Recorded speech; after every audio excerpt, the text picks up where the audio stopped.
Well, if you've been following me at all, I don't normally like to talk about large cyber attacks and hacks that have occurred because it gives the impression that only large companies are the target of hackers, and that's just simply not the case. Usually, the larger, more sophisticated hacking groups will go for single or quick paydays from larger companies because they're well suited to try to weather the counterattacks, if you will, that can occur if you take on a large entity. However, most hacking groups realize you can make pretty much the same amount of money and gather almost the same amount of data by hitting a bunch of smaller companies that are not suited to handle cybersecurity well enough, or believe that they're not a target because they're too small, or they're in a big city, or no one's interested in their data. That's a prevailing attitude of many businesses, and the bad guys know it. So if they can make as much money and steal as much data from, say, hitting 1,000 smaller companies with little to no risk of ever being caught, because the people that they're hitting are small enough that they can't fund an investigation. And as I've reported in the past, the FBI in the States and the RCMP in Canada, in the States, at one time the FBI wouldn't roll a vehicle to really investigate unless it was $250,000 or more that was impacted. That's now $2.5 million. Why do these numbers keep going up? Because there's so many hacks happening that just can't keep up.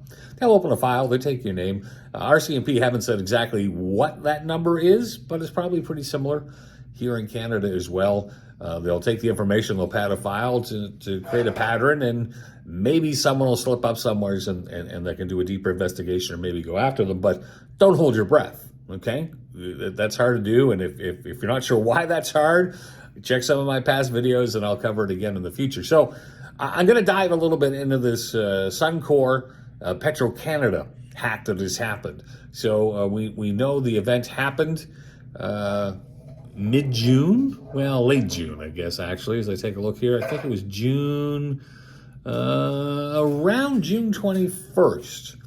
It took them 4 days before they announced what had occurred. So I think June 21st is roughly when they're saying it happened. The 25th is when they said, ooh, yep, something bad's going on. In the meantime, I can tell you, I went and got gas. I was driving between Moncton and Halifax and stopped in a little place called Masstown to get gas at the Petro station there. And they were like, oh, our systems were recently upgraded. That's why you can't pay at the pump and why the point cards aren't working. Totally not the case. Suncor, Petro Canada, had to take those systems down once they discovered something bad was happening.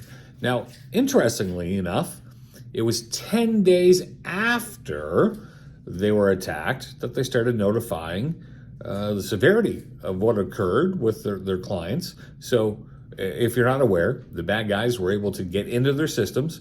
Petro Canada is calling them unauthorized access. I'm going to say cyber criminals. They're woe to say that, because that could have different implications for them. But who else would be unauthorized in the systems unless they were criminals? It's still trespassing, whether someone accidentally got there and then decided to steal stuff or not. So it's cyber criminals that are into the network. And 10 days before they realized exactly how far, or 10 days before they started letting people know. So that was 10 days the bad guys were sitting on people's date of birth, addresses, email addresses, passwords to the point system. So what does this mean? Well, it's going to be interesting to see how this plays out, because there's some legal ramifications that they have to do. They've notified the privacy commissioners as they're necessary to do. They've started informing clients. I personally got an email from them telling me that what information is there. So that brings us to a very important question. What should you be doing if you're a regular Petro customer that maybe has the Petro Points card, has used there? So as far as we know at the moment, Petro Canada is saying no credit card information was stolen. That's what they're saying at the moment. It's subject to change as they dive into this deeper and look into it more. What we as consumers need to do is be watching for fraudulent activity. Weird new credit cards trying to be opened in their names, weird transactions. Be very watchful for fake email messages or text messages saying that they're from Petro and to update information, or you need to do a password reset. Yeah, you should change your password.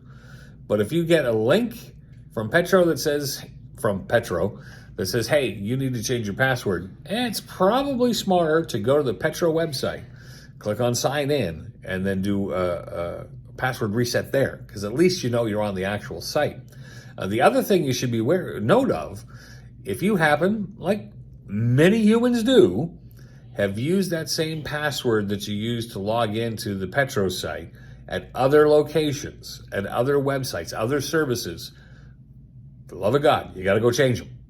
All right, you're going to have to change the password at Petro, and if you've used that password or any variation of that password at other websites, go change them. Because what's going to happen on the back end of this, 99% positive this is going to happen. We see it all the time. They're going to take the information they've stolen, they're going to dump it or sell it on the dark web to other hacking groups. This group may be really good at breaking into systems, really good at stealing information. Whatever they've leveraged thus far, we're going to learn more as things go, but they may not be really good at identity theft, or they may not be interested in creating fake credit cards. Usually, like in the healthcare profession, criminal hackers, cyber criminals tend to have their own specialties. So they're going to take this information, they're going to dump it on the dark web, and some other group is going to purchase them. And then they're going to do what's called password stuffing. That means they're going to take the email address and the password, and they're going to start going at other places around the website to try to see what other accounts they can get into. Hey, Petro Canada means the bad guys already know that those clients are in Canada. There's 7 major banks. There's the credit unions. They're going to go after those accounts to see where you may have an account. They'll use that password or any variation of that password to try to break into those accounts. Probably Amazon, Facebook, all those wonderful things. So change your passwords. So my advice, based on this situation, change your password at Petro. Change your password at any other websites that you may have used that password or a variation thereof, and be on the watch for fraudulent text messages and emails trying to trick you into responding and taking further action, and watch for weird activity on your credit.